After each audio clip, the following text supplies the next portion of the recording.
ሚያዝያ 16 2018 ዓ.ም የተሰሙ ሰበር መረጃዎች ናይጄሪያውያን የሚናገሩት እንግሊዝኛ ቋንቋ ለመረዳት የማይቻልና ትርጓሜ ያስፈልገዋል ሲሉ የኬንያ ፕሬዝዳንት መናገራቸውን ተከትሎ ተቃውሞ ገጠማቸው። የኬንያው ፕሬዝዳንት ዊሊያም ሩቶ የናይጄሪያ ዜጎች የሚናገሩት እንግሊዝኛ ቋንቋ ለመረዳት የማይቻልና ትርጓሜ ያስፈልገዋል ብለው በይፋ ከገለጹ በኋላ በማህበራዊ ሚዲያ ተቃውሞ ገጥሟቸዋል። ሰኞ ዕለት በጣሊያን ላይ የሚኖሩ ኬንያውያን ንግግር ያደረጉት ሩቶ ናይጄሪያዊ ሲናገሩ የምትሰሙ ከሆነ የሚናገሩትን አታውቁም፣ ትርጓሜ ያስፈልጋቸዋል በማለት ኬንያውያን በዓለም ላይ ካሉ ምርጥ እንግሊዝኛ ቋንቋ ተናጋሪዎች መካከል ጥቂቶች ናቸው ሲሉ ተናግረዋል። ይህ ንግግራቸው ግን የአፍሪካን ሀገር አዋረድክ ሲሉ የሴቶች ናይጄሪያውያንና ሌሎች አፍሪካውያን በማህበራዊ ሚዲያ ላይ ከፍተኛው ግዘት አስከትሏል። የዚምባብዌ ጋዜጠኛ ሆፕ ቺኖኖ እንግሊዝኛ የቅኝ ግዛት ቋንቋ እንጂ የእውቀት ችሎታ ወይም የሀገር እድገት መለኪያ አይደለም ሲል ጽፏል። የቀድሞ የብሪታንያ ቅኝ ግዛቶች የሆኑት ሁለቱም ኬንያና ናይጄሪያ እንግሊዝኛን እንደ ይፋዊ ቋንቋ ይጠቀማሉ።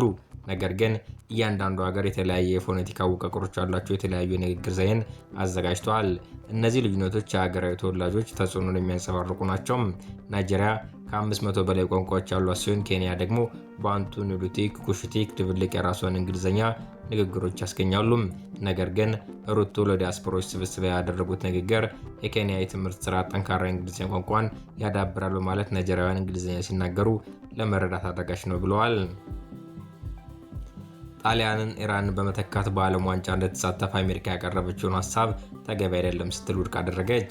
ጣሊያን በቀጣዩ የፊፋ ዓለም ዋንጫ ኢራንን ልትተካ ትችላለች የሚለውን ሀሳብ ውድቅ በማድረግ ኢራን በውድድሩ በብቃት ማግኘት አለባት ሲሉ የሀገር ውስጥ መገናኛ ብዙሃን ሐሙስ ዕለት ዘግበዋል። የፋይናንሻል ታይምስ ዘገባ እንደሚያመለክተው ጣሊያናዊ ተወላጅ የሆነው ፓውሎ ዛፓሊ የትራምፕ ልዩ መልእክተኛ ሲሆን በቅርቡ በምድብ ማጣሪያ የተገለለችውን ጣሊያን በአሜሪካ፣ በሜክሲኮ እና በካናዳ አስተናጋጅነት በሚካሄድ ውድድር ላይ ኢራን ቦታ እንድትወስድ ሀሳብ አቅርበዋል።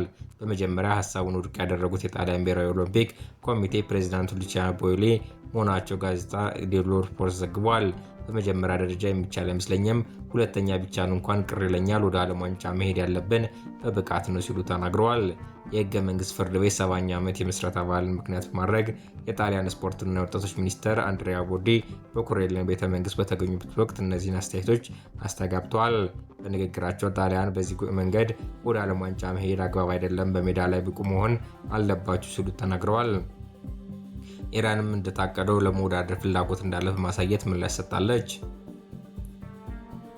ከሚቀጥለው ሳምንት ጀምሮ የጸጥታ ችግር ባለባቸው አካባቢዎች የዳሰሳ ጥናት የሚከናወኑ ባለሙያዎች እንደሚሰማሩ ተገለጸ።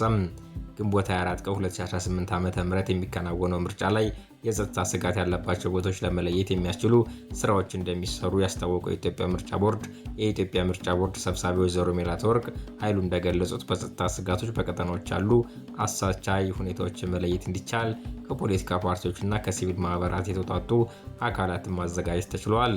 ይህ አይነቱ አሰራር በተለይ ስጋት ያለባቸውን ቦታዎች ለመለየትና የፖለቲካ ምህዳሩን ለመመልከት እንደሚያመች በመጠቆም በቀጣይ ሳምንት እንቅስቃሴዎች እንደሚጀምሩ አስታውቀዋል። በሌላ በኩል በትግራይ ክልል ምርጫን ለማካሄድ አሁንም ጥረቶች እየተደረጉ መሆኑን የጠቀሱ ሰብሳቢዋ የአስቻይ ሁኔታዎች መፈጠር ለምርጫው ሆነ ለህዝቡ አስፈላጊ በመሆኑ በትኩረት ይሰራበታል ብለዋል። በተጨማሪም ለምርጫው አጋዥ የሆኑ ቁሳቁሶች የማጓጓዝና ግብዓቶችን የማሟላት ስራ መከናወኑን አስረድተዋል። 7ኛው ሀገራዊ ምርጫ ለመካሄድ ጥቂት ቀናት ብቻ ቀርተውታል። አዲሱ የገጠር መሬት አዋጅ በአዲስ በተሻሻለው የገጠር መሬት አዋጅ ቁጥር 310/2018 የተካተቱ ነጥቦች የአማራ ክልል መንግስት የነበረው አዋጅ ቁጥር 252/2009 በመሻር አዲሱን የገጠር መሬት አስተዳደርና አጠቃቀም አዋጅ ቁጥር 310/2018 በስራ ላይ ውሏል። ይህ አዋጅ ከፌዴራል የገጠር መሬት ህግ 1324/2016 ጋር የተጣጣመ ሲሆን ከመሬት ምዝገባ ጀምሮ እስከ ይዞታ ዝውውር፣ ከብድር ዋስትና እስከ መሬት ኪራይ እንዲሁም የበላይ ይዞታዎች መብትን ግዴታ በሚመለከቱ ጉዳዮች ላይ ሰፋ ያሉና መሰረታዊ ለውጦች ይዟል። የባለ ይዞታዎች መብት የሚያሰፋ 9 ዋና ዋና ነጥቦች እንደሚከተለው በዝርዝር ቀርበዋል።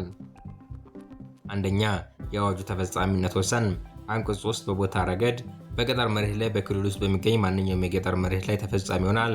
በከተማ አስተዳደሮች ስር ባሉ የገጠር ቀበሌዎች በከተማ አስተዳደር ስር ቢሆንም የገጠር ይዞታ ባላቸውና በገጠር ቀበሌነት በተዋቀሩ አካባቢዎች ላይ ተፈጻሚ ይሆናል።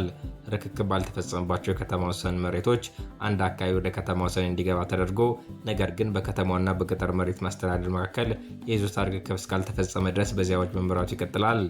በይዞታና ጉዳዮች ረገድ በሁሉም የይዞታ አይነቶች በግል፣ በውል፣ በጋራ እና በመንግስት የገጠር መሬቶች ይዞታዎች ላይ ተፈጻሚ ይሆናል።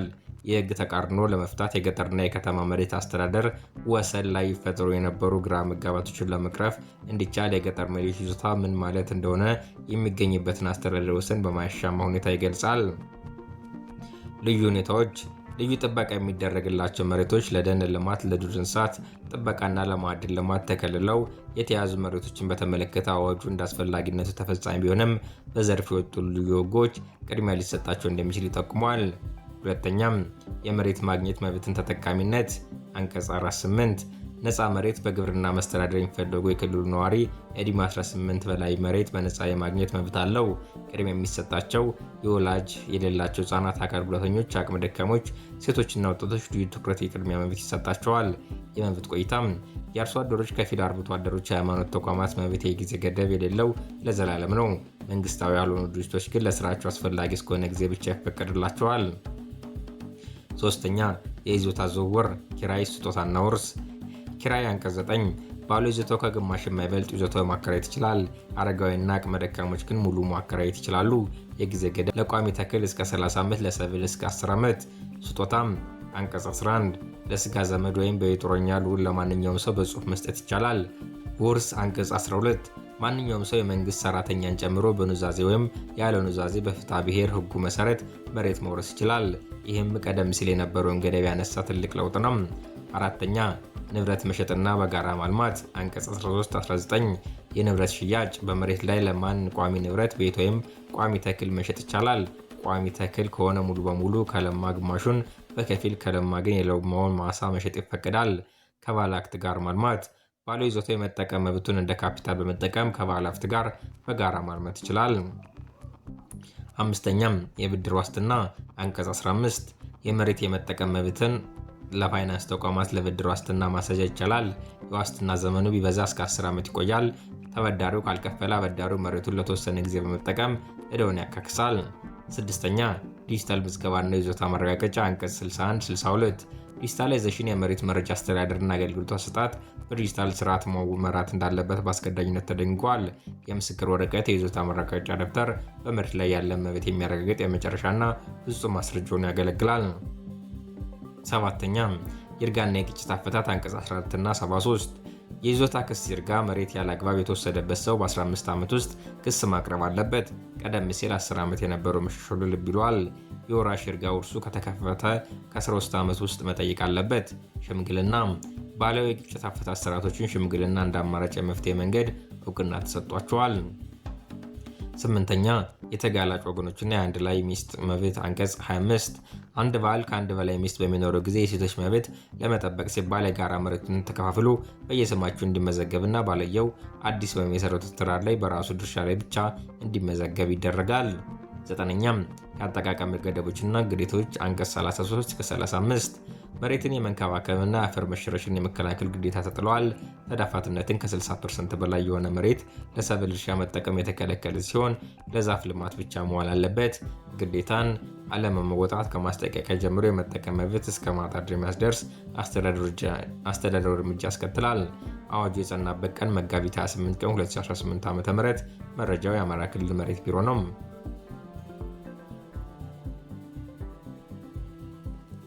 አጫጭር መረጃዎች። የኢራን ፓርላማ አፈ ጉባኤ የሆርሙዝ ባህር ወሽመጥ የአሜሪካ ባህር ኃይል እገዳ እስካለ ድረስ እንደማይከፈት በማስታወቅ የአሜሪካ ድርጊት የተኩስ አቁሙን ዓይን ያወጣ መጣስ ሲሉ ተናግረዋል። የኢራን አብዮታዊ ዘብ በበኩሉ በሆርሙዝ ባህር ውስጥ 2 የውጭ መርከቦችን መያዙና በሶስተኛው ላይ በውሃ መንገዱ ላይ የማጓጓዝ ገደቦችን ጥሷል ሲል ተናግረዋል። ትራምፕ ኢራን የሰላም ፕሮፖዛል እንድታቀርብ ቀነ ገደብ አላስቀመጡም ሲል ዋይት ሀውስ አስታውቋል። ትራምፕ አሁንም ከኢራን መሪዎች ጋር አንድ ወጥ ምላሽ በመጠባበቅ ላይ መሆናቸውን ተናግረዋል። የእስራኤል የመከላከያ ሚኒስቴር በኢራን ላይ በሚደረገው ጦርነት ከእስራኤል የመከላከያ ድርጅት ኤልቤት ሲስተም የላቀ አየር ወለድ መሳሪያ አቅርቦት ለማግኘት $200 ሚሊዮን የሚገመት ትዕዛዝ ሰጥቷል። ከ10,000 ያላነሱ ወታደሮች፣ 17 የጦር መርከቦች እና ከ100 በላይ አውሮፕላኖች ባሳተፉበት መጠነ ሰፊ የባህር ኃይል እገዳ 31 መርከቦችን በተለይም ዘይት ጫኞቹን ወደ ኋላ መመለሱን የዩናይትድ ስቴትስ ማዕከላዊ ዕዝ ሴንትኮም አስታውቋል። የእስራኤል ጦር የ300ኛ ብርጌድ ወታደሮች በ146ኛ ክፍለ ስር ያለው ኃይል በደቡብ ሊባኖስ ውስጥ በወሰደው እርምጃ የሂዝቡላህ ሊቅን ራድዋን ኃይል ተዋጊን በቁጥጥር ስር መዋሉን አስታወቀ። በደቡባዊ ሊባኖስ እስራኤል በፈጸመችው የአየር ጥቃት ቢያንስ 5 ሰዎች ተገደሉም። ምንም እንኳን የተኩስ አቁም ስምምነት ቢደረስም ጥቃቱ ቀጥሏል። በእስራኤል ጥቃት የአል ሀበር ጋዜጣ ዘጋቢ ሆነው አማል ካሊኒ ሲገደል የፋርሊኒስ ጋዜጠኛ ዘይነብ ፈርጃ ክፉኛ ቆስላለች።